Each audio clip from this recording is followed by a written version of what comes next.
네, 함께 기도하시겠습니다. 사랑과 은혜가 충만하신 하나님 아버지, 저희를 구원해 주시고 교회 가운데 거하며 함께 교제케 해주신 은혜를 감사합니다. 주일 아침 함께 말씀 배우며 교제 나누고자 한자리에 모였습니다. 우리에게 필요한 말씀으로 교훈해 주시고 또 주께서 가르쳐 주신 말씀이 우리의 마음에 새겨지고 삶 속에서 열매되어 나타날 수 있도록 성령께서 두루 역사해 주시옵소서. 특별히 설 명절 연휴 기간에 이렇게 함께 모였습니다. 오고 가는 형제 자매님들 걸음을 안전하게 지켜주시고 또한 명절 연휴 기간 만나는 가족과 친척들에게 주님의 사랑과 은혜를 드러내는 또 귀한 복음 전하는 기회가 될 수 있도록 하나님께서 우리의 입술과 우리의 마음을 주장하여 주시옵소서. 또 여러 사정으로 함께하지 못하는 형제 자매님들, 또 병중에 있는 형제 자매님들 하나님께서 일일이 기억하시고 위로해 주시옵소서. 치료의 능력으로 덧입혀 주셔서 속히 회복되고 건강한 모습으로 함께 교제할 수 있도록 지켜주시옵소서. 또 아직 구원받지 못한 우리의 사랑하는 가족들, 이웃들이 있기에 더욱 주님 앞에 간절히 기도합니다. 주님 오시는 날 우리 사랑하는 모든 사람 함께 주님 앞에 설 수 있도록 모두가 구원받도록 하나님 축복해 주시고 그 일에 우리 각 사람 귀하게 사용하여 주시옵소서. 함께하는 이 시간의 모든 순서도 우리 각 사람의 마음도 오직 하나님의 선한 손길에 의지하오며 우리를 사랑하시는 예수님의 이름으로 감사하며 기도드렸습니다. 아멘. 함께 창세기 28장 말씀을 찾아보시겠습니다. 창세기 28장에는 줄을 하나 끼워두시기 바랍니다.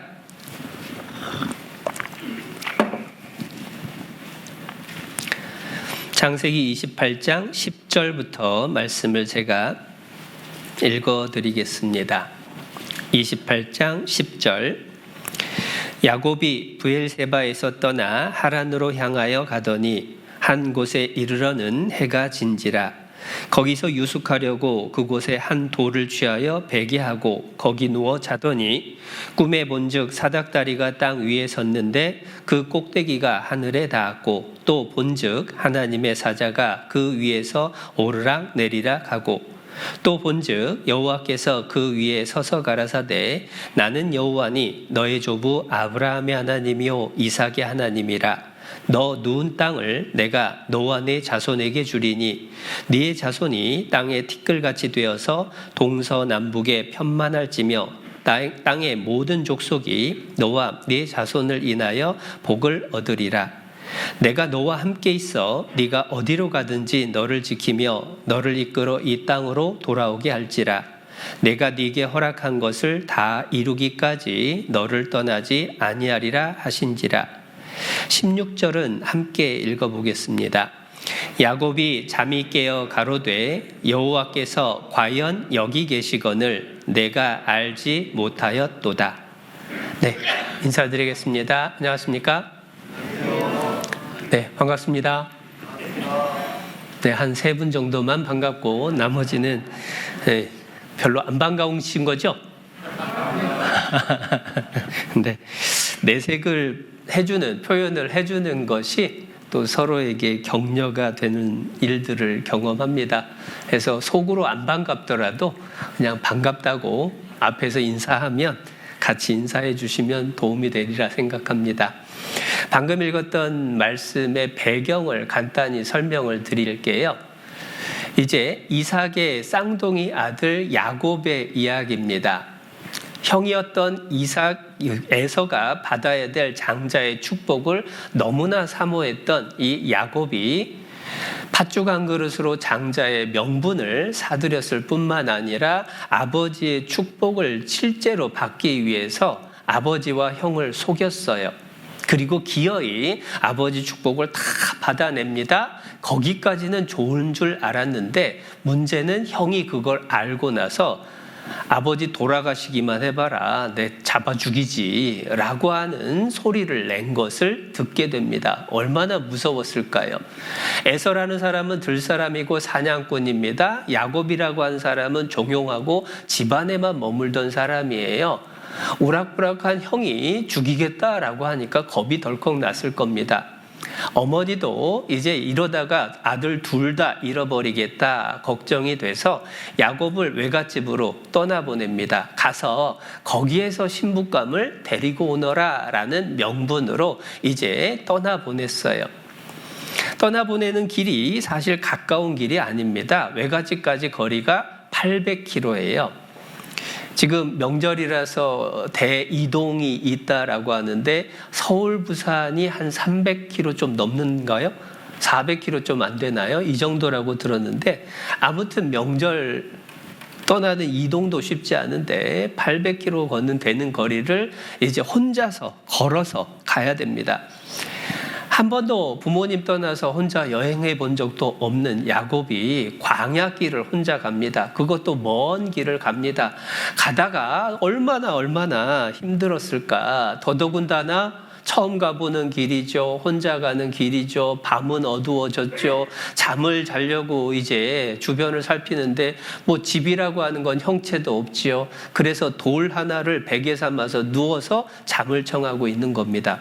얼마나 서러웠을까? 얼마나 두려웠을까? 그러한 상황에서 하나님께서 꿈속에서 야곱에게 나타나셔서 위로를 해주시는 겁니다. 그런데 위로를 해주실 때 특이하게도 사닥다리를 통해서 천사가 하늘까지 오르락 내리락 하는 모습을 보여주고 그리고 하나님의 음성이 들려오는 거예요. 그런데 왜 하필이면 사닥다리라고 하는 것을 통해서 하나님이 나타나시고 그리고 음성을 들려주셨을까? 사실은 거기에 이유가 있습니다. 이 사닥다리는 예수님의 그림자가 되거든요. 사닥다리라고 하는 것은 관계없는 두 장소를 연결시켜주는 역할을 합니다. 하나님과 상관없었던 나라고 하는 사람을 예수님을 통해서 연결을 시켜주셨죠. 그래서 예수님이 어찌 보면은 하나님과 우리를 연결시켜주는 사닥다리 역할을 하는 거예요. 창세기 28장을 줄을 하나 끼워두시고 요한복음 1장을 찾아보겠습니다. 요한복음 1장 51절입니다. 51절 말씀, 신약 144페이지. 또 가라사대 진실로 진실로 너희에게 이르노니 하늘이 열리고 하나님의 사자들이 인자 위에 오르락 내리락 하는 것을 보리라 하시니라. 예수님께서 직접 하시는 말씀에 하나님의 사자들이 인자 위에 오르락 내리락 하는 것을 보게 된다라고 했는데 줄을 끼워놨던 창세기 28장 12절하고 비슷한 장면이에요. 사닥다리가 땅 위에 섰는데 그 꼭대기가 하늘에 닿았고 또 본즉 하나님의 사자가 그 위에서 오르락 내리락 하고, 그러니까 창세기 28장의 이 사닥다리가 요한복음 1장에 말씀하신 예수님을 설명을 한다라고 이해할 수가 있죠. 그 얘기는 사닥다리를 통해서 하나님께서 야곱에게 내가 너와 함께 하겠고 네가 어디를 가든지 내가 지켜주겠고 네가 돌아오기까지 너를 떠나지 않을 거다라고 약속해 주신 것은 예수님을 통해서 우리에게도 똑같이 말씀을 하시는 거예요. 내가 너를 떠나지 아니하겠고 네가 어디를 가든지 내가 함께할 거다. 어떤 어려운 상황 속에서도 내가 너를 지켜주겠다라고 우리에게 주시는 약속과 같다라고 생각해 볼 수가 있어요. 실제로 예수님은 부활하시고 하늘에 올라가시면서 약속해 주셨죠. 볼지어다 내가 세상 끝날까지 너희와 항상 함께 있으리라 하시니라. 야곱에게 해주신 약속이 단순히 야곱에게 끝난 게 아니라 구원받은 우리에게도 동일하다라고 생각을 해보면 그 하나님의 음성을 듣고 야곱이 깨닫고 변화된 모습이 우리의 모습하고 비슷해야 되고 우리도 그러한 모습들이 나타나야 될 거다라고 하는 것을 교훈받게 됩니다. 그래서 창세기 28장에 야곱이 그 하나님의 음성을 듣고 나서 어떠한 변화가 있었는지를 함께 살펴보고자 합니다. 다시 줄을 끼워뒀던 창세기 28장 16절 말씀을 보겠습니다. 16절 야곱이 잠이 깨어 가로되 여호와께서 과연 여기 계시거늘 내가 알지 못하였도다. 하나님의 음성을 듣고 야곱이 깨달은 거예요. 하나님께서 과연 여기 계셨거늘 내가 알지 못하였도다. 그 얘기는 뭐냐면 하나님의 음성을 듣기 전까지는 이 자리에 하나님이 계셨다는 걸 몰랐었다는 거예요. 그런데 하나님의 음성을 듣고 보니까 내가 겁에 질려 두려워할 때도 내가 신세한탄을 하면서 괴로워하던 그때에도 그 깜깜한 밤중에 내가 어떻게 가야 될지 몰라서 방황할 때 그때에도 이 자리에 하나님이 함께 계셨었는데 내가 그것을 몰랐었구나. 하나님이 이 자리에만 있었다라고 깨달은 의미는 아닙니다. 왜냐하면 야곱은 항상 아버지 이삭을 통해서 하나님의 이야기를 듣고 그 하나님으로 말미암은 축복을 받기를 간절히 사모했던 사람이니까 하나님의 계시다라고 하는 것, 하나님이 아버지 이삭과 함께 하신다라고 하는 것 잘 알고 믿었었던 거예요. 그런데 새롭게 깨달은 게 뭐냐면 집에만 머물렀던 야곱에게 아버지와 함께 하시는 하나님이 아니라 멀리 떠나 있는 나와도 함께 하시는 하나님이다 라고 하는 것을 이제 알게 되었다라는 거예요. 마찬가지로 우리를 구원하신 하나님께서 내가 어딜 가든지 항상 함께 하신다라는 겁니다. 그 얘기는 지금 이 자리에도 함께 계시는 거예요. 어디 계실까요? 이렇게 보면 보일까요? 사실 우리도 하나님이 내가 어딜 가든지 항상 함께하고 계심에도 불구하고 그걸 의식하지 못할 때가 자주 있는데 실은 올바른 신앙의 모습은 지금 이 자리, 이 순간에도 내 옆에, 내 안에 하나님께서 함께 계신다라고 하는 것을 의식하고 알고 살아가는 것, 그게 참 신앙의 모습이라는 거예요. 그것을 생각하고 사는 사람에게는 어떠한 시간에 말씀을 듣든지 누구의 입술을 통해서든지 하나님이 내게 주시는 음성을 들을 수가 있는 거예요. 그래서 설교를 들을 때 어떤 분은 나 들으라고 하는구만, 누가 또 꼬질렀구나 라고 생각하는 사람이 있는데 그건 함께 하시는 하나님을 잊어버렸다는 증거예요. 함께 하시는 하나님을 믿는다라고 하는 것은 하나님께서 이 시간에 나에게 필요하니까 저 말씀을 주시는구나 라고 들을 수가 있게 내 마음을 바꿔주는 거죠. 그래서 하나님께서 여기 계신다라고 하는 그 사실을 알고 믿고 기억하고 살아가는 것, 그게 우리 삶 속에서 늘 필요한 일인데 사실 우리도 잘 알거든요.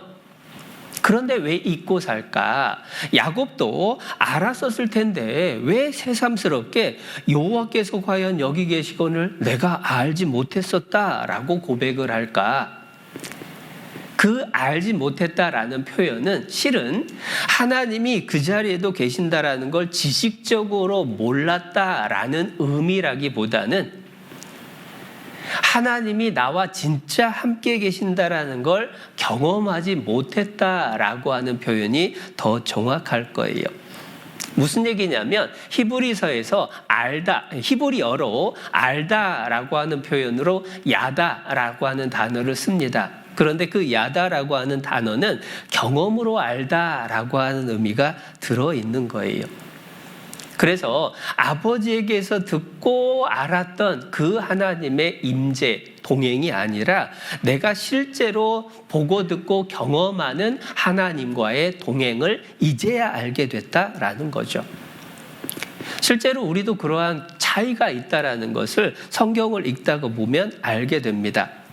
욥기를 한번 찾아볼게요. 욥기 42장입니다.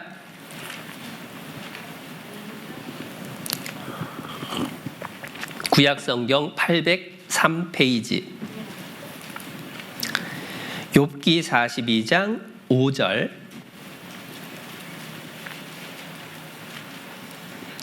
5절 말씀. 내가 주께 대하여 귀로 듣기만 하였사더니 이제는 눈으로 주를 배움나이다. 욥이 하나님 앞에 고백하는 간증입니다.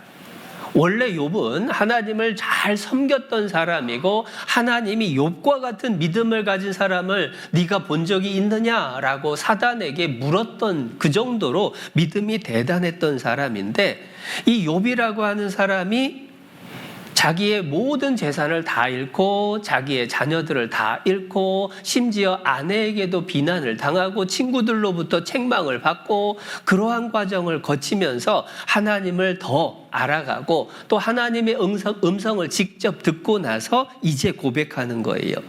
내가 주께 대하여 귀로 듣기만 하였사더니 이제는 눈으로 주를 배움나이다. 내가 지식으로 알았던 하나님, 이제는 내가 경험으로 확실하게 알게 되었습니다 라고 고백을 하는 거죠. 우리도 마찬가지라는 겁니다. 전도 집회 때 증거를 통해서 알고 믿는 하나님, 물론 중요한 믿음입니다. 그러나 그 하나님이 나의 삶 속에서 매 순간 함께 하시고 인도하시고 지키신다라는 걸 경험을 통해서 알아갈 때에 그 믿음이 더욱 든든한 믿음이 된다라고 하는 거예요. 그래서 우리 삶 속에서 많은 우여곡절을 겪게 되는 이유가 뭐냐? 그 우여곡절 속에서 하나님을 기억하고 함께 하시는 하나님을 경험하면서 우리의 믿음이 자라가고 그만큼 하나님 앞에 섰을 때에 우리가 기쁨으로 하나님을 맞이할 수 있게 되기 때문에, 그래서 삶 속에서 하나님은 우여곡절을 허락하시는 거예요. 야곱의 경우에도 마찬가지였던 겁니다. 야곱이 집안에만 있었을 때에는 차마 경험하지 못했던 그러한 하나님의 모습을 이제 정말 혼자서 멀리 여행을 떠나고 위험을 무릅써야 되고 캄캄한 밤에 두려움을 견뎌야 되는 그러한 상황 속에서 하나님의 음성을 듣고, 아, 진짜 여기도 하나님이 나하고 함께 하시는구나 하는 것을 알게 됐잖아요. 마찬가지로 우리 삶 속에서도 하나님은 그러한 여러 우여곡절을 통해서 우리로 하여금 동행하시고 함께하시고 지키시는 하나님을 경험하게 해주시는 거예요. 그게 그만큼 더 소중하니까. 실제로 그 일을 통해서 우리의 믿음이 성장을 해가는데, 야곱의 경우에는 어떠한 변화와 성장을 얻게 됐을까? 몇 가지를 함께 찾아보려고 합니다. 첫 번째로 야곱의 경우에는 그 마음을 짓누르던 두려움이 사라지게 됐어요. 야곱의 두려움이 어떤 두려움들이 있었냐면, 형이 자기를 죽일지 모른다라는 두려움이 있었죠.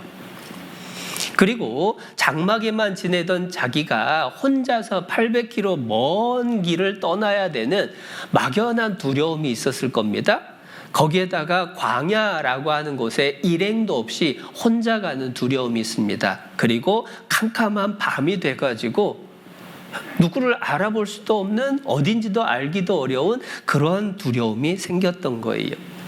그러니까 잠들기 전에 야곱의 마음에는 많은 두려움의 요소들 속에서 덜덜덜 떨 수밖에 없었던 그러한 상황이었는데, 야곱이 꿈을 통해서 하나님이 함께 하신다라고 하는 것을 확인하고 하나님의 음성을 듣고 그리고 나서는 변화가 되는 거예요. 창세기 28장 다시 한번 돌아가 보겠습니다.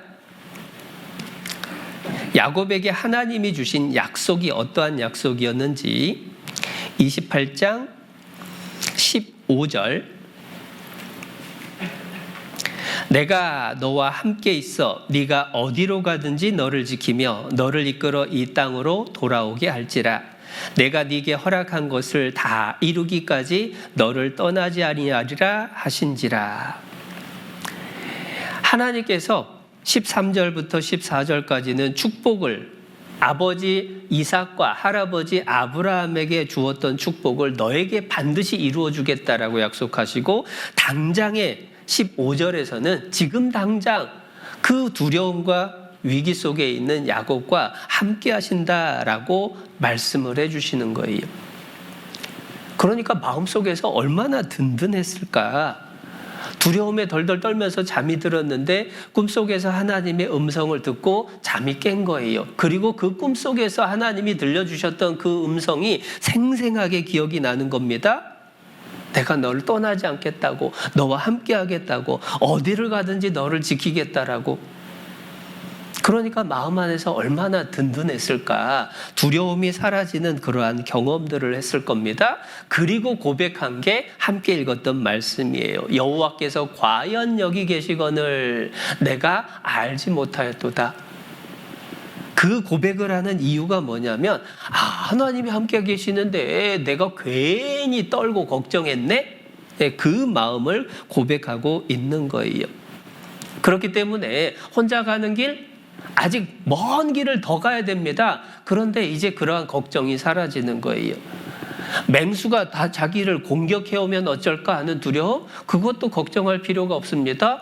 만물을 창조하신 하나님이 나를 함께 하시고 지키신다고 했는데 내가 걱정할 게 뭐 있냐라고 하는 생각을 하게 되는 거예요. 더군다나 지금까지는 아버지 이삭을 통해서 하나님의 음성을 늘 들어왔는데 야곱의 생애 속에서 처음으로 직접 하나님의 음성을 듣게 된 거예요. 그러니까 마음속에서 얼마나 든든했을까. 그러면서 그 전에 갖고 있던 모든 두려움들이 사라졌습니다. 그리고 또 하나 놀라운 변화가 생겼는데 그게 뭐냐면 두려움의 대상이 바뀌었다라는 거예요. 17절입니다. 17절 이에 두려워하여 가로되 두렵도다 이곳이여 다른 것이 아니라 이는 하나님의 전이요 이는 하늘의 문이로다 하고 두려워하여 가로되 두렵도다 이곳이여. 아니 왜 갑자기 두렵다라는 표현을 할까? 지금까지는 형이 두렵고 먼 길이 두렵고 혼자라는 게 두렵고 광야라는 게 두렵고 깜깜한 게 두렵고 눈에 보이는 것들이 두려웠었는데 이제 하나님의 음성을 듣고 나니까 두려움의 내용이 대상이 바뀐 거예요. 하나님을 함께 하신다. 거룩하신 하나님과 내가 함께 한다라고 생각을 하니까 그 하나님 앞에서 내 모습을 생각하면서 두렵고 떨리는 마음, 두 글자로 경외하는 마음을 품게 된 거예요.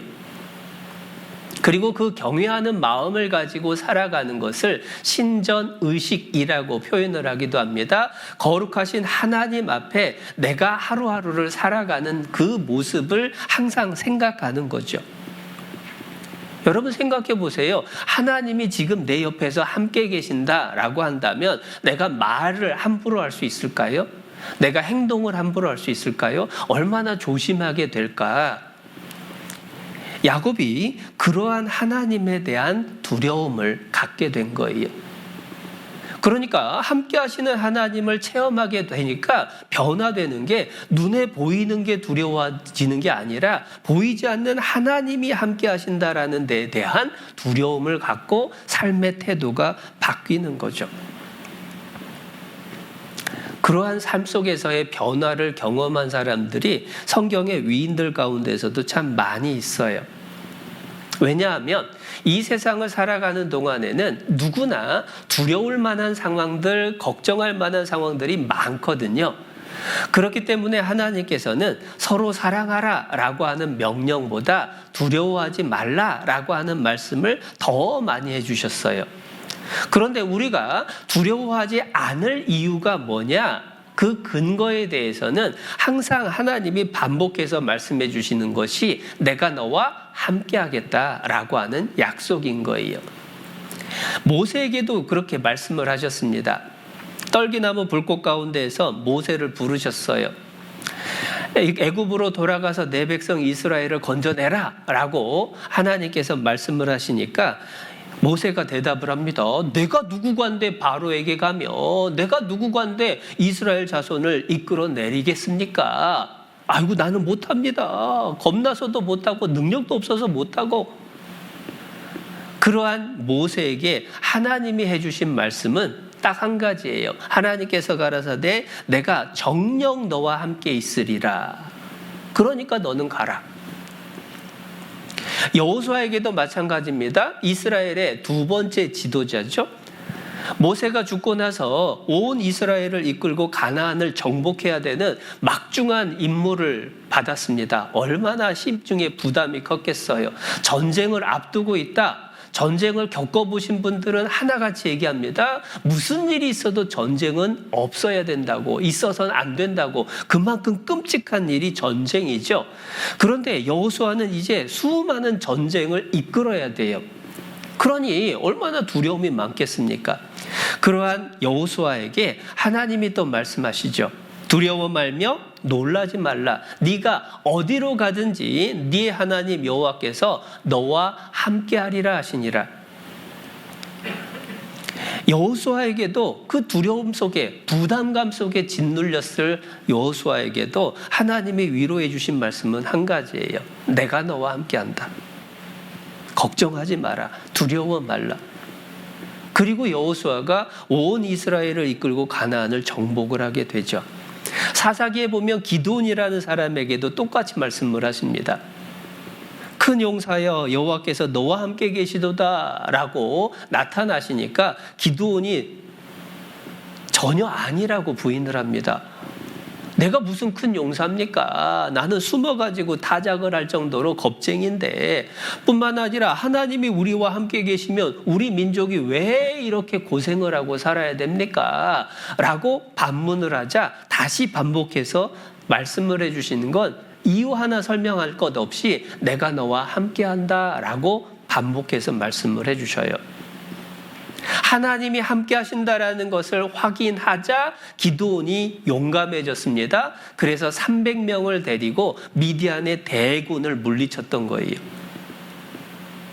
하나님이 나와 함께 계신다. 그게 가장 큰 위로고, 실제로 하나님이 나와 함께 계신다라고 하는 것을 경험을 통해서 믿게 되면 눈에 보이는 두려움으로부터 자유를 얻게 되는 거예요. 용기를 얻게 되는 거예요.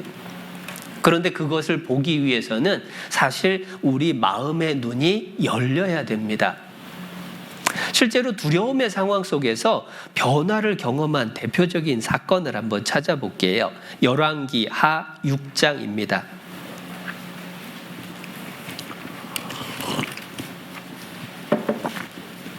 구약성경 571페이지.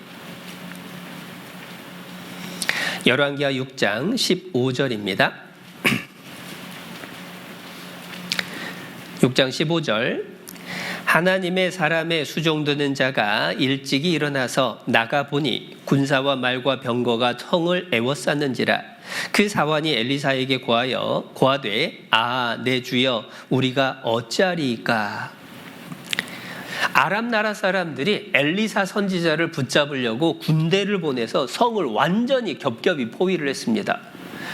엘리사의 사환이 이제 성 위에 올라갔다가 포위를 당한 걸 보니까 겁이 덜컥 난 거예요. 아이고 선지자님, 이제 우리 다 죽었습니다. 아람 군대가 우리를 겹겹이 포위를 했으니 큰일 났습니다.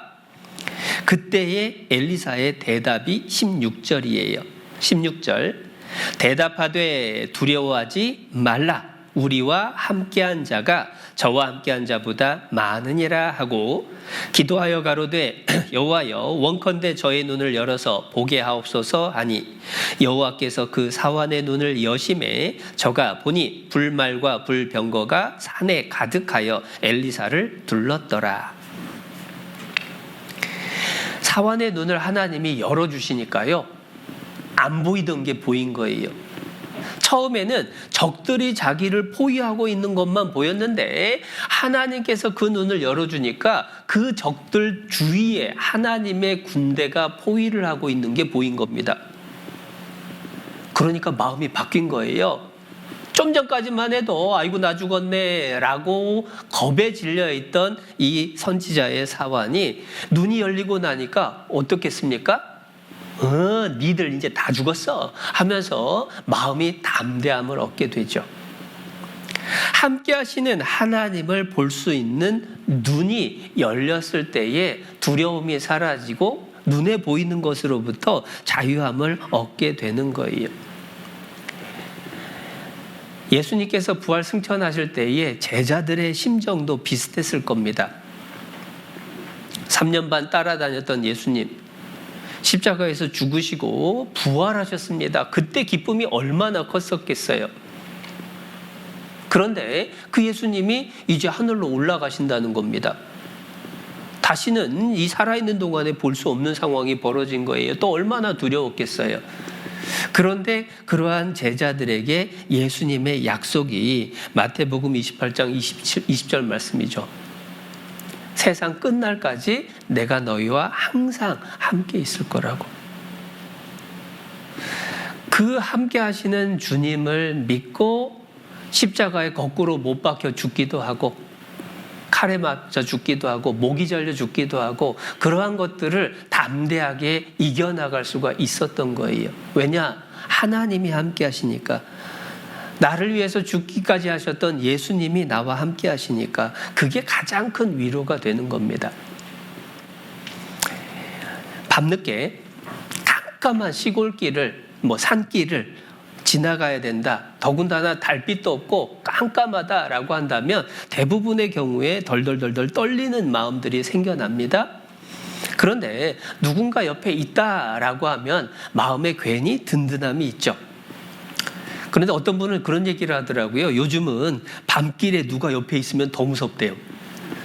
사실 그 말도 맞아요. 그런데 내가 의지할 수 있을 만한 사람이 옆에 있다라고 하는 것은 큰 위로가 됩니다. 제가 어렸을 때 제 고향이 이제 남원이니까 어렸을 때 기억에 화장실이 지금은 집 안에 있지만 저기 담벼락 끝에 마당 한 구석에 화장실이 있었어요. 낮에는 별 문제 없습니다. 깜깜한 밤이 됐습니다. 그런데 큰일을 봐야 되는 거예요. 그러면은 가는 게 겁이 나잖아요.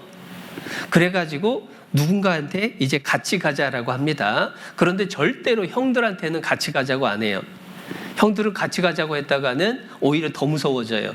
밖에서 귀신 소리나 내고 겁을 주는 겁니다. 그러니까 누구한테 같이 가자고 할까요?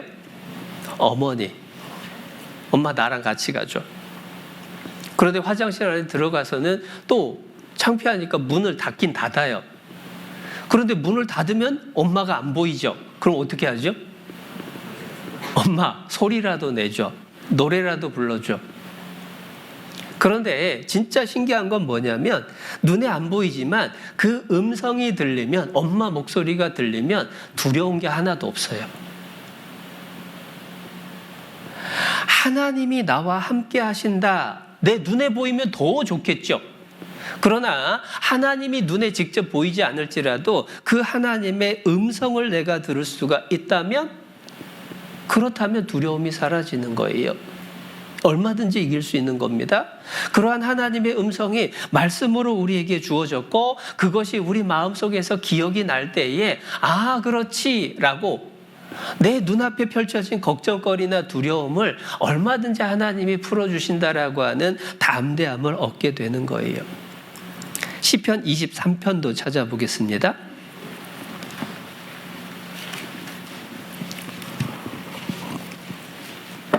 시편 23편 4절. 내가 사망의 음침한 골짜기로 다닐지라도 해를 두려워하지 않을 것은 주께서 나와 함께 하심이라. 주의 지팡이와 막대기가 나를 안위하시나이다. 사망의 음침한 골짜기를 다닐지라도 주님이 함께 하시니까 아무 두려움이 없다라고 자신 있게 얘기할 수 있죠. 우리에게도 똑같다라고 하는 거예요. 실제로 우리 삶 속에서 여러 가지 어려움들 또 두려움들 있을 수 있습니다. 특별히 전도할 때에 마음속에서 자꾸만 올라오는 두려움이 있어요.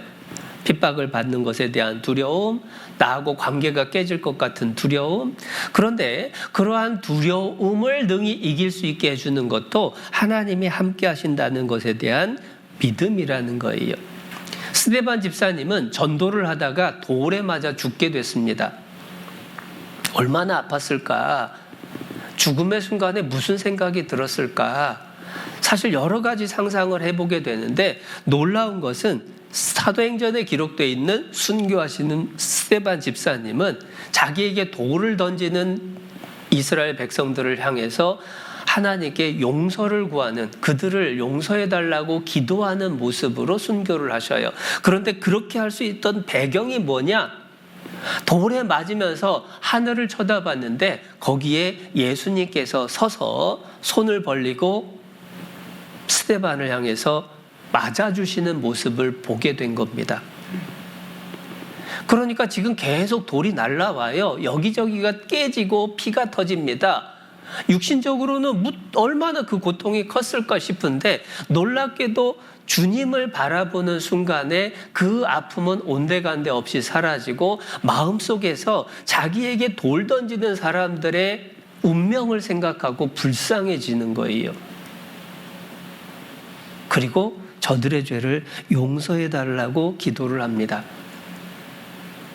함께 하시는 하나님, 내가 만날 그분이 내 눈에 보이게 됐을 때에 나타나는 변화죠.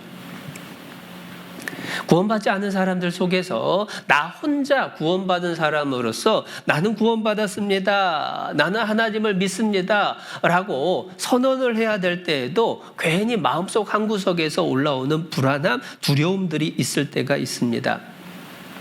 그런데 그때에도 함께 하시는 하나님을 경험해서 알 수 있다면, 또 하나님이 함께 하신다는 말씀이 내 마음을 붙들어 줄 수 있다면 그걸 얼마든지 또 이길 수가 있게 돼요. 다니엘의 세 친구들은 느부갓네살 왕이 금신상에게 절을 하지 않으면 풀무불에 던져 넣어버리겠다고 합니다. 뜨거운 불이 탄 곳에 던져져서 고통을 당하면서 죽어가야 돼요. 성경 강의를 할 때 지옥 얘기 자주 듣지만 지옥의 고통 가운데 가장 큰 고통이 불타는 고통으로 우리가 늘 듣잖아요. 인간이 겪을 수 있는 최고의 고통이. 그런데 그 불 속에 던져져서 죽임을 당할 그 코앞에서 이 다니엘과 세 친구들은 담대합니다. 하나님이 지켜주신다고, 하나님이 죽게 하신다고 해도 우린 걱정 없다고. 그리고 풀무불에 던져지죠. 그런데 놀라운 것은 그 풀무불 속에 세 사람이 던져졌는데 밖에선 왕이 보니까 네 사람이 보이는 거예요. 그리고 그 한 사람은 신의 아들의 모습이었습니다. 예수님이 그들과 함께 하신 거예요. 우리 삶 속에서도 함께 하시는 하나님을 똑같은 상황에서 얼마든지 경험을 하게 돼요. 제가 회사에 입사를 해서 신입사원 환영회를 하게 됐습니다. 그 당시에는 조금 강압적인 음주 문화가 있었죠. 그래서 글라스에다가 소주를 가득 채워가지고 그것을 다 마시고 본인 소개를 해야 되는 그러한 신입사원 환영회입니다. 그런데 신앙 안에서 술을 마시는 것은 옳지 않다라고 하는 건 배웠죠. 그리고 안 마시겠다라고 마음은 경했습니다. 그런데 솔직히 부담은 크죠. 안 갈 수도 없어요. 왜냐하면 신입사원 환영회니까 내가 주인공인데 내가 안 간다고 할 수는 없는 거잖아요. 기도하고 그 자리에 참석을 했습니다. 그리고 순서가 돌아왔을 때 마시지 않는다라고 했죠. 그런데 사회 보시는 분이 커버를 해주셨어요. 그래서 별일 없이 지나갔습니다. 그리고 끝나고 나서 이제 다 헤어지기 직전에 그 회식을 주관하는 그 운영팀장이 저한테 조용히 다가와서 한마디 하셨습니다. 너 술 마셨으면 나한테 죽을 뻔했다 하고 가시는 거예요. 그 자리에서 정신없어서 무슨 얘기인지 생각도 못하고 끝났는데, 헤어졌는데 가만히 생각해 보니까 이상한 말이잖아요. 너 술 안 마셨지? 너 이제 죽었어. 이 얘기가 아니라 너 술 마셨으면 죽었을 뻔했다라고 얘기를 하는 거예요. 왜냐하면 그게 신기했던 이유는 뭐냐면 그 얘기를 하신 분이 모든 신입사원한테 직접 따라주면서 먹였던 분이거든요. 그래서 왜 그렇지? 왜 그런 소리를 했을까라고 궁금했었는데 나중에 알게 됐어요. 이분이 군 생활할 때에는 군종 생활을 했습니다. 청년 때까지만 해도 교회 열심이었던 분이에요. 그런데 직장 생활을 시작하면서 이제 자기는 신앙하고 멀어져 버렸던 겁니다. 그런데 예수 믿는데 열심히 내가 하나 들어왔다라고 하니까 유심히 보았던 거예요. 그러다가 안 먹는 모습을 보고 이제 저한테 한마디 한 거죠. 그리고는 그분이 그 뒤로는 다 커버를 해주게 돼요. 생각을 해보면 내가 하나님 앞에 기도하고 하나님 말씀을 붙들고 따르겠습니다. 하나님 지켜주세요. 라고 했을 때에 하나님께서 항상 지켜주셨습니다. 그것을 경험을 하면 할수록 담대함을 얻게 되는 거예요. 눈에 보이는 두려운 상황들을 이길 수 있게 해주는 것, 함께 하시는 하나님에 대한 믿음입니다. 뿐만 아니라 야곱이 두려웠던 또 하나의 이유는 뭐냐면 만리 타국으로 혼자 가서 어떤 일이 벌어질까에 대한 두려움들도 있었겠죠. 전혀 예상하지 못한 일들을 겪을지도 모르는데 사람은 그런 상황에서 좋은 상상보다는 안 좋은 불안한 상상들을 자꾸만 하게 되죠. 마찬가지로 우리도 인생을 살아가다 보면 두려움 중에 하나가 뭐냐면 미래에 벌어질 일들이 안 좋은 쪽으로 벌어지면 어쩌지 하는 그런 생각들이 마음을 짓누르고 두렵게 할 때가 많죠. 특별히 이제 나이가 어느 정도 들어서는 인생의 코스가 큰 변화가 없습니다. 그러나 학생 때, 청년의 때에는 내가 매번 선택을 해야 되는 순간들이 있죠. 그리고 시험을 보고 또 합격을 기다려야 되는 그러한 일들이 있습니다. 그러한 상황 속에서 마음속에서 자꾸만 불안한 생각들이 올라오기 마련이에요. 제가 처음에 구원을 받고 그때가 고등학생 때였습니다. 이제 입시를 앞두고 100일 기도를 시작을 했어요. 구원받기 전에도 교회 생활을 하다가 구원을 받았기 때문에 습관적으로 기도가 중요하다라고 생각을 해서 100일 기도를 시작했습니다. 그 기도의 내용은 하나님, 제가 이 시험 잘 볼 수 있게 좋은 결과 주시기를 바랍니다 하고 100일 기도를 시작을 했어요. 그런데 100일 기도를 시작해서 얼마 안 돼서 성경을 보는데 잠언 말씀을 보다가 내가 기도 잘못했다 라고 하는 생각이 들었어요. 그게 잠언 21장 31절이었습니다. 싸울날을 위하여 마병을 예비하거니와 이김은 여호와께 있느니라. 그 말씀을 보는데 갑자기 무슨 생각이 들었냐면 입시를 앞두고 네가 공부를 하거니와 결과는 하나님께 있느니라. 갑자기 마음에 그렇게 받아들여진 거예요. 그러면서 입시의 결과는 하나님께 달려있는데 내가 하나님한테 붙게 해달라고 잘되게 해달라고 기도하는 것은 합당한 기도가 아니다 싶은 생각이 들었어요.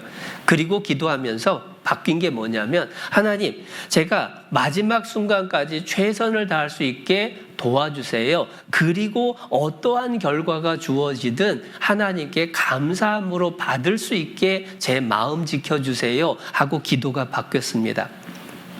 그렇게 또 몇십 일을 기도를 하고 드디어 이제 내일이면 입시 시험이 날이 됐어요.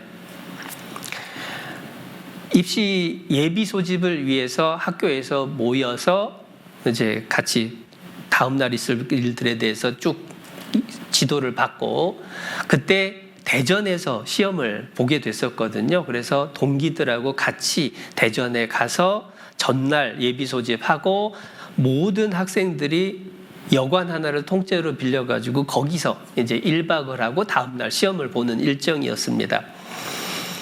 그런데 그때 가관이었어요. 어떤 친구는 갑자기 그 숙소 복도를 밤 늦은 시간에 막 뛰어다니는 거예요. 그래서 야, 너 뭐하냐 그랬더니 한다는 소리가 아니 좀 피곤하면 잠이 올까 싶어서. 또 한쪽에서는 어떤 애들은 우황청심원 사다가 그거를 엄마가 싸줬다고 그거 먹고 있어요. 마음에 불안하니까. 그리고 한쪽에서는 또 여러 명이 모여가지고 늦은 시간까지 계속 뭐 이런 얘기 저런 얘기 하고 있는 겁니다. 불안을 해소하기 위했던 거겠죠. 그런데 감사했던 건 뭐냐면 저는 평소 학교에서 지낼 때하고 똑같이 그냥 책 펼쳐가지고 정리해놨던 거 메모리하고 그리고 평소 잠들던 시간에 그냥 잠들 수 있었어요. 그러면서 정말 감사했던 게 뭐냐면 하나님이 기도를 들어주시는구나. 내가 마지막 순간까지 최선을 다할 수 있도록 하나님께 구했고 하나님이 또한 그것을 들어주시는구나. 그러면서 정말 감사할 수 있는 시간이 됐어요. 그리고 시험 보는 과정에서도 사실 좀 사건이 있었지만 또 그 가운데서 마음을 하나님이 지켜주셔서 긴장하지 않고 마무리를 할 수 있었던 것도 이제 감사하게 됐고, 결과가 어떻게 주어지든 감사할 수 있게 해달라고 했는데 또 하나님이 감사할 수 있는 상황도 만들어 주셨고, 그러한 한 번의 경험을 겪고 나니까 그 다음에는 면접을 준비를 하거나 입사 준비를 하거나 할 때마다 그 말씀을 붙들고 기도하게 되고 두려움보다는 마음에 담대함이 생기더라고요. 한 번은 입사 면접을 보게 됐었던 때인데요. 입사 면접을 보는데 그 당시에는 그 면접 인터뷰하는 것에 대해서 따로 교육받은 것도 없이 그냥 면접을 보러 갔습니다. 5명이 들어가서 그룹 면접을 봤는데 제가 중간쯤에 앉았던 걸로 기억을 해요. 그런데 제가 수첩하고 볼펜을 가지고 들어갔었고 거기에서 다른 사람 질문하고 대답하는 내용을 옆에서 메모하면서 들었어요. 나 같으면 이렇게 대답을 하겠다 이런 식으로 메모를 하면서, 그리고 제 질문을 받을 때도 간단하게 메모하면서 대답을 하고, 그리고 면접이 끝났어요.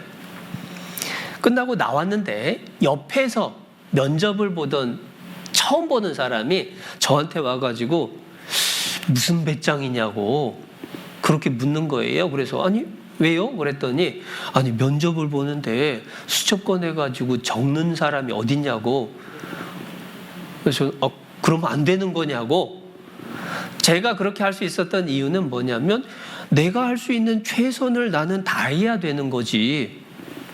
그러니까 내가 대답할 것들 정리하고 그것을 체계적으로 대답을 하기 위한 준비를 하는 거다라고 생각을 하고 했는데 옆 사람을 보니까 그것이 신기하게 보였던 거예요. 근데 그렇게 할 수 있었던 그 이유가 뭐냐면 결과는 어차피 하나님이 정해주시는 거고 나는 내가 할 수 있는 최선을 다하면 되는 거지 라고 하는 담대함이 생기는 거예요. 하나님이 함께 하시기 때문에 내가 가보지 않은 길에 대해서 하나님이 가장 선한 길로 인도하실 것에 대한 믿음을 가지고 나는 오늘 내가 해야 될 일들을 담담히 할 수 있게 해주는 거죠. 그게 함께 해주시는 하나님에 대한 믿음이 주는 열매라고 생각을 합니다. 그런데 여기서 분명하게 또 하나 기억해야 될 건 뭐냐면 하나님께서는 문제를 없애주는 건 아니더라는 거예요. 문제를 없애주는 게 아니라 문제를 대하는 나의 마음을 변화시켜 주신다는 거예요. 야곱의 경우에도 잠에서 깼습니다. 상황 바뀐 거 있나요? 여전히 광야에서 혼자 있었던 거예요. 여전히 깜깜한 밤입니다. 여전히 800km를 가야 돼요. 상황은 바뀐 게 하나도 없어요. 그런데 마음이 편안해요. 왜냐? 하나님이 함께 하신다는 것을 알게 되니까. 그러니까 똑같은 문제가, 똑같은 상황이 자기 자신에게는 더 이상 문제가 되지 않게 변화시켜 주시는 것, 그게 하나님이 우리에게 해주시는 일들이죠. 그 하나님이 우리와 함께 하신다라고 약속을 반복해서 해주십니다. 요한복음 14장.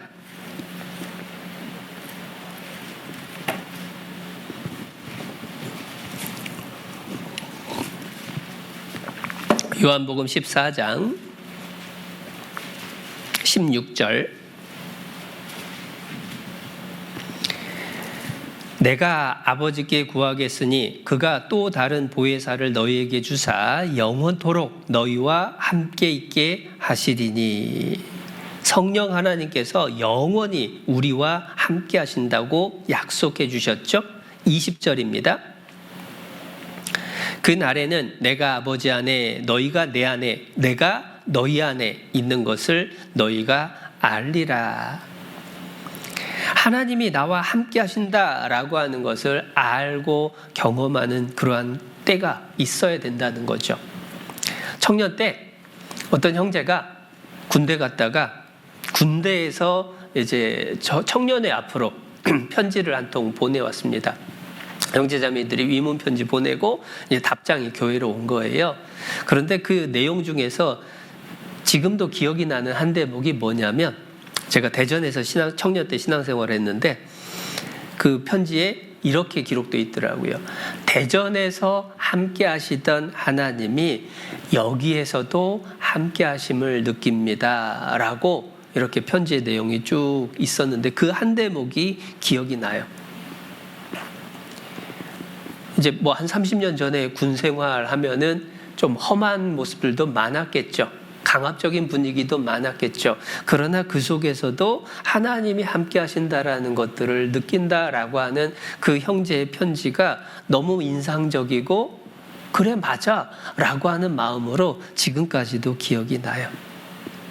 함께 하시는 하나님, 여호와께서 여기 계시거늘, 여호와께서 여기 계시거늘 내가 알지 못하였도다. 그것을 알았을 때에 변화가 생기는 거예요. 두려움으로부터 변화뿐만 아닙니다. 두 번째의 변화는 이 야곱의 마음에 짓누르던 신세한탄 같은 것들이 사라졌던 거예요.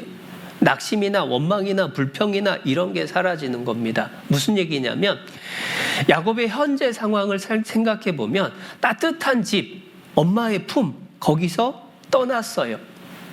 그리고 광야에서 돌을 베고 정말 불편하게 잠을 자고 있어야 돼요.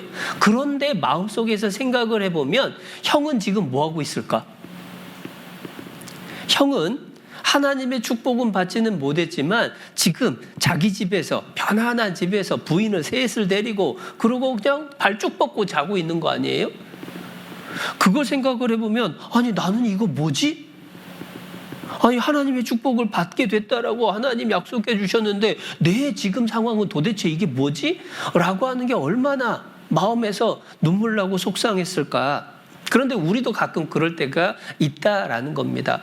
나는 신앙생활 열심히 하려고 이렇게 사는데 왜 나는 사는 게 이렇게 팍팍할까? 구원 안 받은 사람은 저렇게 떵떵거리면서 살고, 심지어 구원 받았다라고 하면서 신앙생활은 적당히 하는 누구누구는 저렇게 잘 먹고 잘 살고 편안하게 지내는데 왜 나는 열심히 주를 위해서 살려고 하는데 이렇게 일은 안 풀리고 힘든 것들만 많을까? 세상에 그런 상황들을 눈에 보게 되면 마음속에서 문제가 올라오기도 하죠.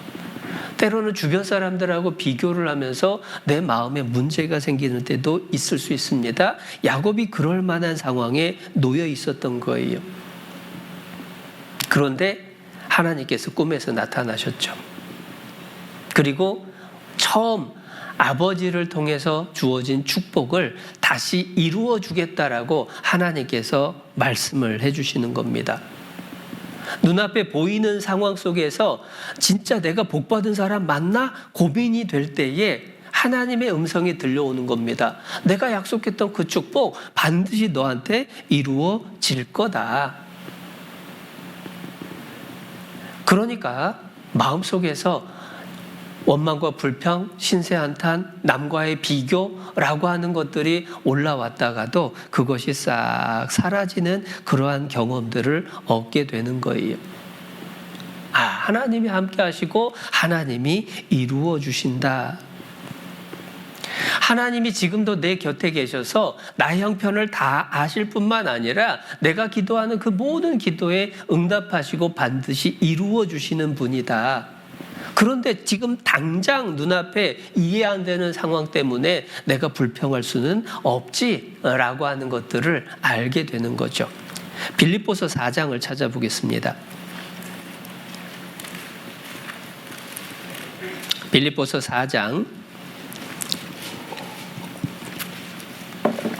4절입니다. 빌립보서 4장 4절. 주 안에서 항상 기뻐하라. 내가 다시 말하노니 기뻐하라. 너희 관용을 모든 사람에게 알게 하라. 주께서 가까우시니라.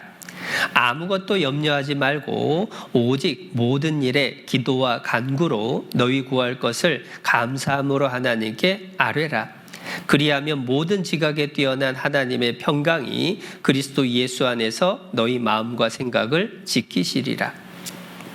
항상 기뻐하라. 관용을 모든 사람에게 알게 하라. 아무것도 염려하지 말고 모든 일에 기도와 간구로 하나님께 아뢰라. 이렇게 명령을 하셨는데 이 모든 것들을 가능하게 하는 힌트가 5절 뒷부분인 거예요. 5절 뒷부분 보면 너희 관용을 모든 사람에게 알게 하라. 주께서 가까우시니라. 주께서 가까우시니라. 내가 원망 불평하고 있는데 바로 앞에 예수님이 그 소리를 듣고 있는 모습을 눈으로 목격한다면 내 입에서 원망 불평이 계속 나올 수 있을까요? 없을까요? 주님이 내 옆에 계신다라고 한다면 형제자매님들하고 화를 내고 욕을 하고 뒷담화를 하는 일을 할 수 있을까요? 없을까요? 절대 할 수가 없죠. 주님이 내 곁에서 내가 다 안다라고 말씀을 해주신다면 내 마음속에서 정말 주님께 간구하는 내용에 대해서 왜 이게 안 들어지냐고 그 가운데 불평하고 주저앉을 수 있냐고요. 하나님이 함께 하신다. 실제로 당장의 눈앞에 펼쳐진 상황 속에서는 이해가 안 되지만 신기한 건 뭐냐면 조금만 지나면 알게 돼요. 하나님이 함께 하시는구나. 이 상황 속에서도 하나님이 함께 하시는구나. 예전에 어떤 자매님이 남편분이 항상 사업도 잘 되고 세상에서도 성공을 한 삶을 쭉 살아오고 있었어요. 그래서 기사 딸린 그러한 차를 타기도 하고 대중교통이라고 하는 것은 별로 이용해 본 적도 없는 그러한 삶을 쭉 이렇게 살아오다가 갑자기 상황이 안 좋아져서 남편이 어렵게 되고 그리고 유학을 보낸 아들을 뒷바라지를 해줘야 되는데 보내줄 돈이 모자라니까 타고 있던 차까지도 팔아가지고 보내줘야 되고 그러다 보니까 교회를 가야 되는데 이제는 버스를 타고 이동하는 것을 익숙치도 않은데 그것을 할 수밖에 없는 상황이 된 거예요. 그런데 그날도 교제를 참석을 하기 위해서 가고 있었습니다. 버스를 타고 가는데 버스 기사가 난폭 운전을 하는 거예요. 그래서 급정거를 하는데 서서 붙들고 있다가 탁 앞으로 쏠리는데 그 시내버스에 세로로 서 있는 기둥에 가슴이 콕 하고 부딪혔어요. 그런데 가슴이 부딪혔는데 생각했던 것보다 너무 고통스러워서 서 있지도 못할 것 같은 그 고통을 겪은 겁니다. 그래서 도저히 타고 갈 수가 없어서 일단 내렸고 수습이 되고 나서 이제 혹시나 싶어서 병원에 가게 된 거예요. 병원에 가서 진찰을 받아봤는데 유방암이 상당히 진행이 돼 있었던 거예요. 그 자매님의 간증이 만약에 남편이 사업이 망하지 않았다라고 한다면 이게 완전히 손도 못 댈 상황까지 가도 몰랐을 건데 하나님께서 더 큰 어려움을 피하게 해주시려고 이런 어려움도 나에게 주셨나 보다고 그렇게 간증하셨던 게 기억이 나요. 우리가 생각할 때는 눈앞에 펼쳐진 사업이 망하는 일, 경제적으로 어려움을 당하는 일, 또는 누군가에게 안 좋은 소리를 듣는 일들, 이런 것들이 당장에 이해가 안 될 수 있죠. 그러나 실은 그 순간에도 하나님은 함께 계십니다. 그런데 그때에는 잘 이해가 안 돼요. 그래서 왜 나한테 이런 일이 벌어지느냐라고 하는 생각이 올라올 수 있죠. 그러나 조금 지나니까 알게 되는 거예요. 여호와께서 여기 함께 계시거늘 내가 알지 못하였구나. 내가 몰랐기 때문에 하나님이 함께 하시고 인도하시고 있는 과정이라고 하는 것을 내가 잊어버리니까 원망이 나오고 신세한탄이 나오고 왜 나는 이것밖에 안 되는지 그 생각에 눌리는 거지. 이것도 하나님의 인도하심 속에서 벌어진 일이구나 라고 하는 것을 알게 될 때에 마음이 변하는 거예요. 한 번은 구원 안 받은 남편들을 교회로 이제 익숙하게 좀 인도하려고 축구를 한 일이 있었습니다. 그래서 형제들이 축구하는 자리에 구원받지 않은 그 남편분을 모시고 와서 같이 축구를 하는데, 축구라는 경기가 좀 격하잖아요. 그래서 축구를 하다가 부딪혔는데 하필이면 구원 안 받은 분이 부딪히면서 인대가 확 끊어져 버렸어요. 무릎에 이제 십자인대라고 하는 게 끊어져 버렸습니다. 그런데 더 큰 문제는 뭐냐면 그분이 승진을 앞두고 있는 경찰이었어요. 승진을 앞두고서는 점수를 조금 더 높이 받아야 되기 때문에 조금 위험하거나 좀 실적을 올릴 수 있는 부서에 들어가야 된대요. 그런데 십자인대가 끊어지고 몇 달 이상을 이제 좀 치료를 받아야 되는 거잖아요. 그러다 보니까 아예 한직으로 이제 자리를 옮겨가지고 점수를 딸 수 없는 상황이 이제 됐다는 겁니다. 축구를 같이 참석했던 형제들도 마음이 얼마나 안 좋았겠어요? 불안불안하죠? 그 자리에 이제 저희 교구에서 있었던 일이니까 이제 제가 그걸 듣고 나니까 저도 마음에 심각한 문제가 되고, 그런데 그 상황을 가지고 이제 다른 목사님께 상의를 드리는데 그 목사님의 한마디가 마음 안에서 일단은 정리를 해줬어요.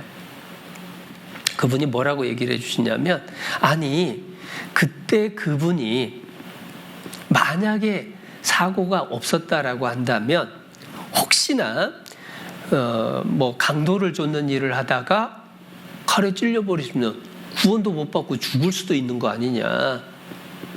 우리가 몰라서 그렇지 하나님이 더 큰 재앙을 피하게 해주시려고 인도하시는 건지 어떻게 하느냐.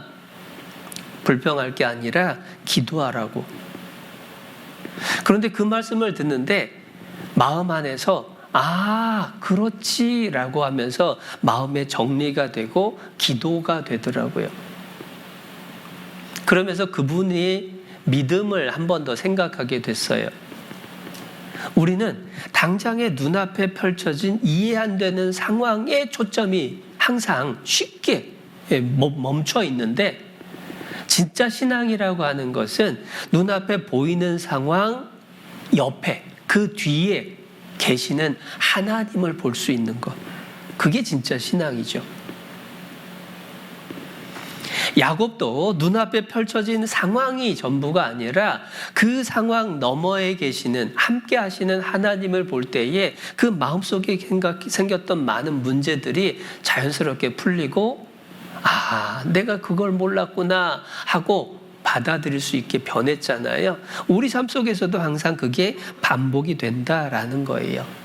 그래서 신앙생활이라고 하는 것을 여러 가지로 정의를 내릴 수가 있는데, 그 중에 한 가지 표현은 신앙생활이라고 하는 것은 함께 하시는 하나님을 알아가는 것.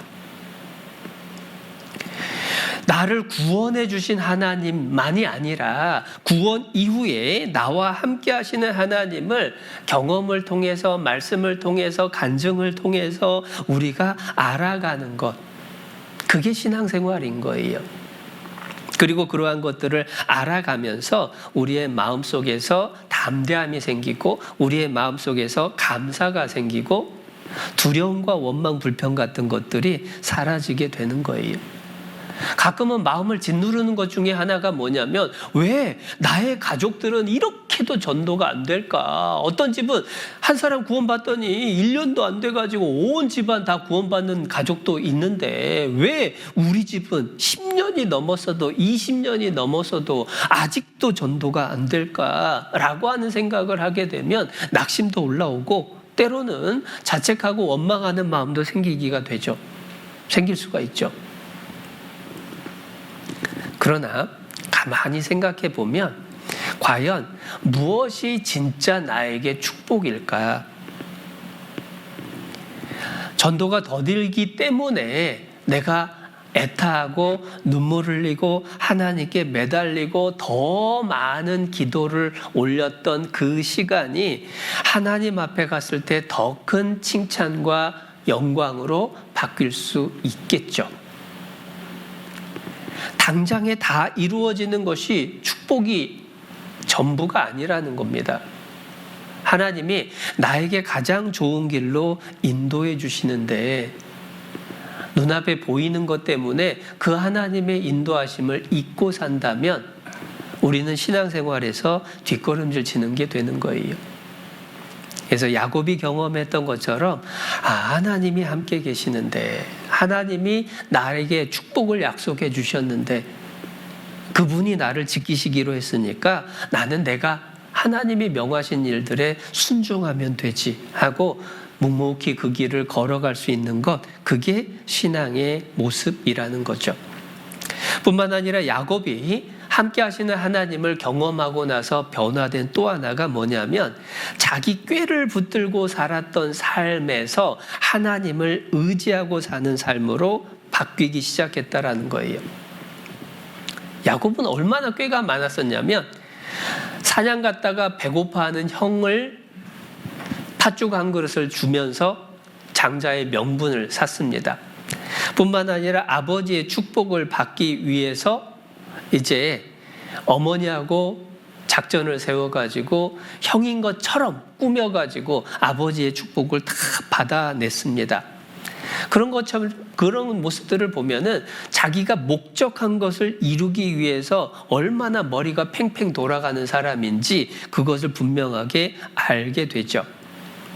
그런데 야곱이 하나님을 몰라서 그렇게 한 게 아닙니다. 야곱이 받기 원했던 게 뭐냐면 하나님께로부터 말미암는 축복을 받기를 그렇게 원했던 거예요. 그런데 문제는 그 하나님의 축복을 자기 방법으로, 자기 꾀로 받으려고 애를 썼던 거죠. 아니, 하나님의 축복을 받기 위해서 하나님의 방법이 아니라 자기 방법을 동원한다. 왜 그랬을까? 그건 결국은 믿음이 올바르지 못했다. 믿음이 든든하지 못했다라고 하는 걸 보여주는 겁니다. 왜 믿음이 없다는 소리를 하냐면요. 태어나기 전에 엄마 리브가 뱃속에서 에서하고 야곱이 서로 싸웠거든요. 여러분, 뱃속에서 애가 막 갓난애들이 뱃속에서 싸우면 어머니가 얼마나 당황했겠어요? 그래서 하나님께 물었더니 하나님이 다 대답을 해주셨습니다. 큰 자가 작은 자를 섬기리라. 어머니 리브가가 그것을 잘 듣고 기억했을 겁니다. 그리고 야곱하고 진짜 친했어요. 야곱이 항상 집에 있었고 어머니하고 가깝게 어머니의 사랑을 받으면서 자랐습니다. 어머니가 그 얘기 해줬을까요? 안 해줬을까요? 당연히 해줬죠. 그렇다면 큰 자, 우리 형이 작은 자, 나를 섬기게 될 거다. 하나님이 말씀해 주셨구나. 하나님 약속이니까 이루어지겠죠. 그런데 당장 눈앞에 펼쳐진 상황이 상관없이 흘러가니까 불안해진 거예요. 그래서 어떻게든 내가 그것을 쟁취해야지. 그러면서 자기 꾀를 낸 겁니다. 더군다나 자기 꾀를 처음 이제 동원을 해서 장자의 명분을 형한테 팥죽 한 그릇에 샀잖아요. 그러면 더더군다나 이제 하나님 앞에 축복받을 수 있는 권리를 내가 샀으니까 하나님이 주시겠지라고 하는 하나님의 때를 기다릴 수 있으면 좋았을 텐데 그걸 기다리지 못한 거예요. 왜냐? 하나님이 자기와 늘 함께 하시고 자기의 걸음을 인도하시고 약속을 지키시는 분이다라고 하는 것에 대한 믿음을 잃어버렸기 때문이죠. 그래서 자기 꾀를 동원했습니다. 더 빠른 길로 가야지라고 꾀를 내서 아버지의 축복을 받았습니다. 그런데 실제 그 축복이 진짜 자기에게 축복으로 돌아오기까지는요, 20년 넘게 걸렸어요. 자기는 이 방법이 최고로 빠를 거라고 생각을 했는데 자기 꾀를 가지고 갔더니 더 멀리 돌아온 거예요. 어머니 돌아가신 것도 못 보고 외갓집에 갔다가 외삼촌 라반한테 사기를 당해가지고 사기 결혼도 경험을 하고 20년이라고 하는 동안에 외갓집에서 뼈 빠지게 일을 해주는데 자기가 마땅히 받아야 될 품삯을 10번이나 다 바꿔가면서 제대로 안 갚아주고 그러한 어려움들을 겪고 겨우겨우 고향으로 돌아오는데 또 형이 자기를 또 죽이면 어쩌지 하는 불안함을 지워지지 않고 그 시간까지 다 지나고 나서야 하나님의 복을 경험을 하는 일들이 생기게 되거든요. 그러니까 하나님의 약속을 믿고 기다리기보다는 내 꾀와 방법을 동원을 해서 어떻게든 만들어내려고 하다가 더 멀리 돌아오게 된 거예요. 신앙생활에서 중요한 것 중에 하나가 기다림입니다. 그런데 기다리지 못하면 우리는 하나님이 주시는 은혜를 놓치는 일들이 생길 수 있죠. 예레미야 애가 3장을 찾아보겠습니다.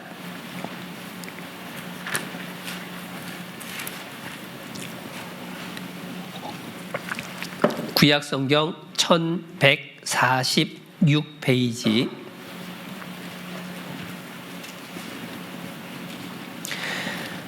예레미야 애가 3장 25절입니다. 25절 무릇 기다리는 자에게나 구하는 영혼에게 여호와께서 선을 베푸시는도다. 사람이 여호와의 구원을 바라고 잠잠히 기다림이 좋도다. 사람이 젊었을 때에 멍에를 매는 것이 좋으니 혼자 앉아서 잠잠할 것은 주께서 그것을 메우셨음이라.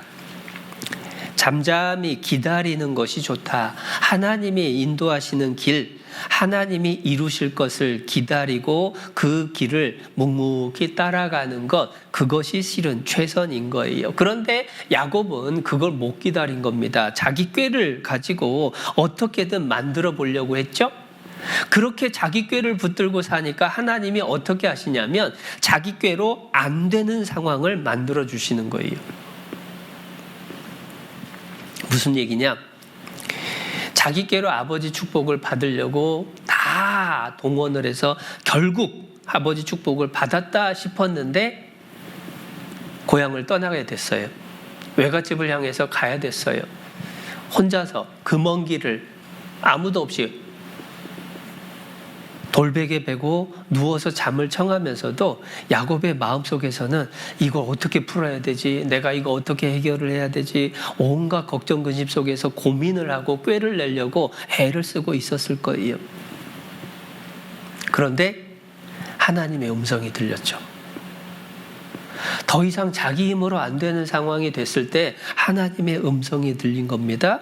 그리고 그 깨어난 야곱이 하나님께 고백하기를 여호와께서 과연 여기 계시거늘 내가 알지 못하였도다 라고 고백을 하고 나서 변화가 나타나는 게 창세기 28장에 이어지는 말씀입니다. 창세기 28장 줄 끼워두셨던 28장 20절입니다.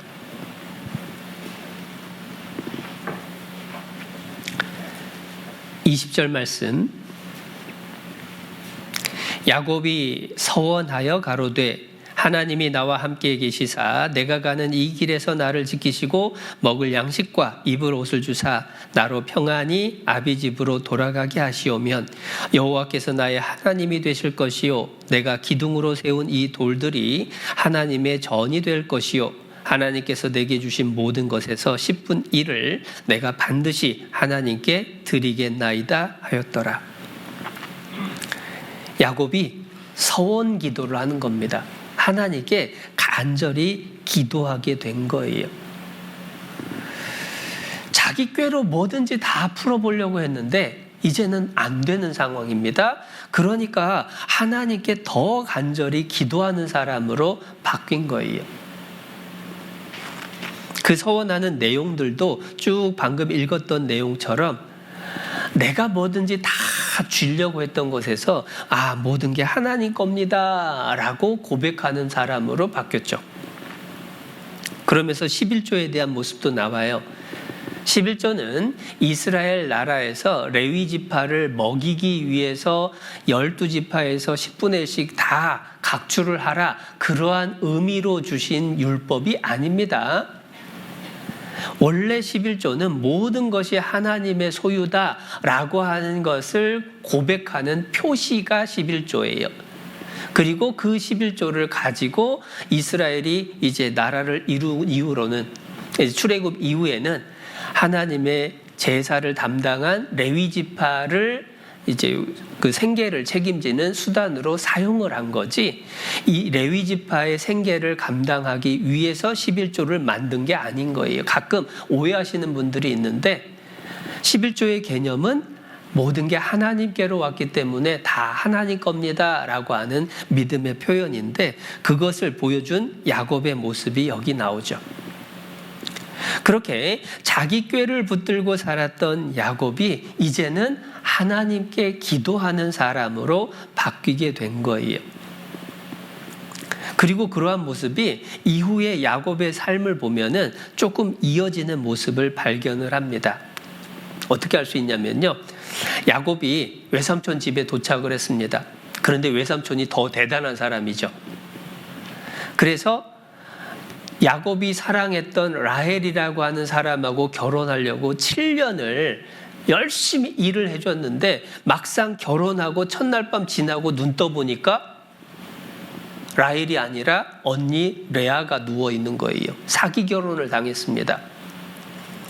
만약에 옛날 야곱 성격이었다면 또 자기 꾀 수단 방법 동원을 해가지고 어떻게든 그것들을 풀어보려고 애를 썼을 것 같은데, 이제 야곱은 거기에서 라반이 제안한 것을 따르고, 그리고 라반의 체면도 세워주고, 그리고 자기가 더 7년을 더 수고를 하면서까지 라헬이라고 하는 사랑하는 여인을 아내로 다시 얻게 돼요. 그러니까 자기 수단 방법을 내려놓은 것으로 보이죠.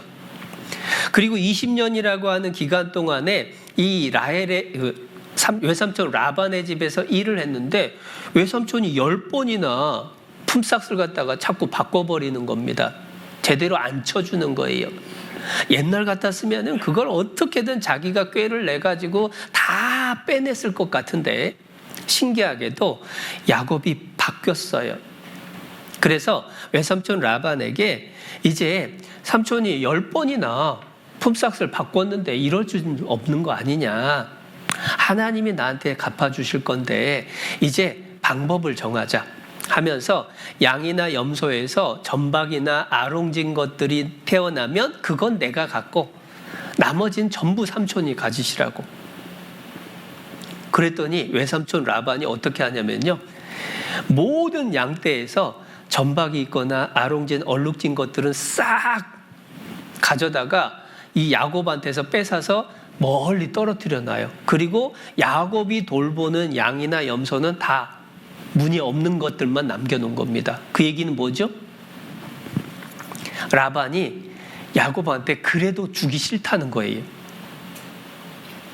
그러면 거기에서 뭔가 싸우고 또는 뭐 불평을 하고 꾀를 내고 그랬어야 될 것 같은데, 야곱이 그 상황에서 원망불평하는 게 아니라 하나님께 의지를 하고 그 가운데에서 계속해서 양을 쳤는데, 신기하게도 그 속에서 점박이들이 계속, 좋고 실한 거는 점박이가 나오고, 그리고 좀 비실비실한 것들은 이제 문이 없는 것들이 나오고, 하나님이 해주신 것들을 경험을 하는 거예요. 창세기 31장 42절. 그래서 외삼촌 앞에서 이렇게 고백을 합니다. 42절. 우리 아버지의 하나님, 아브라함의 하나님, 곧 이삭에 경외하는 이가 나와 함께 계시지 아니하셨다면 외삼촌께서 이제 나를 공수로 돌려보내셨으리이다.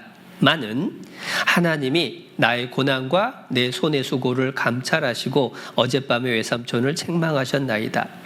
하나님이 다 갚아주셨다. 하나님이 채워주셨다라고 고백을 하는 거죠. 실제로 야곱의 신앙이 많이 바뀌었습니다. 물론 이렇게 바뀐 모습이 완전하다는 뜻은 아니에요. 그 이후에도 엎치락뒤치락 하는 일들이 계속 있습니다. 그런데 분명한 건 뭐냐면 하나님이 여기 계시거늘 이라고 하는 그 베델에서의 경험을 기준으로 해서 야곱의 방향이, 삶의 방향이 바뀌었다라는 거예요. 하나님이 함께 계신다라고 하는 그 믿음을 붙들고 엎치락뒤치락 할지라도 결국은 하나님을 의지하는 삶, 하나님의 인도하심 속에서 승리하는 삶으로 한 걸음씩 한 걸음씩 나가게 됐다라는 거예요. 그래서 우리의 신앙생활도 당장 완벽한 신앙생활로 한순간에 변하진 않을 수 있습니다. 그러나 우리의 삶이 하나님 앞에 합당한 삶의 모습으로 바뀌는 데 있어서 중요한 계기가, 중요한 기준이 나와 함께 하시는 하나님에 대한 믿음, 경험, 그것이 필요하다라는 거예요. 우리 삶 속에서 내가 어디를 가든지 무엇을 하든지 그 자리에 하나님이 나와 함께 계신다. 그리고 나를 사랑하시는 하나님이 나의 걸음을 인도하시되 하나님의 보시기에 가장 선한 길로 인도하신다라고 약속해 주셨다라고 하는 것을 믿고 기다리는, 그리고 그 걸음을 내가 순종하면서 따르겠다라고 하는 결단이 우리 마음에 새겨진다라고 한다면 하나님의 도우심 속에서 평안을 누리고 오히려 이 세상을 승리하면서 살아갈 수 있을 겁니다. 그래서 여호와께서 과연 여기 계시거늘 이라고 하는 오늘 제목이 내용은 다 잊었더라도 우리 마음에서 항상 중심의 자리를 잡고 있으면 좋겠습니다. 함께 기도하시겠습니다. 사랑의 하나님 아버지 감사합니다.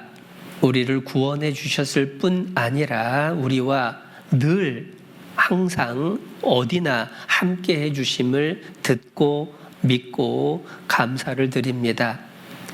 간절히 바라옵기는 야곱이 하나님의 함께 계심을 경험하고 믿고 삶이 변화된 것처럼 우리도 함께 하시는 하나님을 기억하고 믿음으로 하나님과 동행하는 삶을 살아갈 수 있도록 늘 일깨우시고 인도해 주시옵소서. 그리하여 하나님의 선하신 은혜 가운데 평강을 누리고 하나님의 도우심으로 이 세상 승리하며 살아갈 수 있도록 역사하여 주시옵소서. 무엇보다 구원받지 못한 사랑하는 가족들, 친척들, 이웃들을 위해서 간절히 기도합니다. 주 예수를 믿으라, 그리하면 너와 네 집이 구원을 얻으리라 약속하신 말씀을 붙들고 간구합니다. 주님 오시는 날 우리의 사랑하는 가족들 모두가 구원받아 함께 천국까지 들어갈 수 있도록 도와주시옵소서.